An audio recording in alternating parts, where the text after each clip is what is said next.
শানান, তোমাকে না বলছি আমার তোমার সাথে আর কোনো ধরনের সম্পর্ক নেই, এরপর তুমি আবার কেন আসছো এখানে?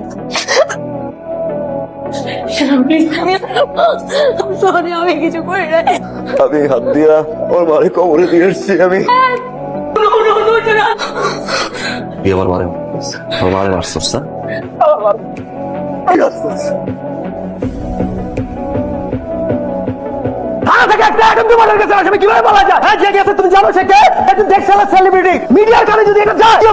আমার নানু প্রতিভা আসার সময় 100 টাকা করে দিত, যেই দিত আমার সঙ্গে সঙ্গে টাকাটা। তোমাদেরকে আমি আর আধা ঘন্টা সময় দিলাম, আধা ঘন্টার মধ্যে যদি ওরা বাইর করতে না পারছো একটারও চাকরি থাকবে না। May I come in sir? Sorry sir, দেরি হয়ে গেল। আরে কই মাছের প্রাণ মরে না মরে না মরে না মরেই না। ইচ্ছা মতো মারছি স্যার, ইচ্ছা মতো মারলাম, মরেই না। শেষ ম্যাচ পল্লাটা ধরলাম, ঘুরাইয়া স্যার এই বড় বালি বুলেট টপ আস্তে করে উঠাইলাম, চেহারা বরাবর স্যার। নিঃশ্বাস বেরোয় না, 5 মিনিট বসেছিলাম, 5টা মিনিট গালা দিয়ে বসছিলাম স্যার, পরে বুঝলাম মারা।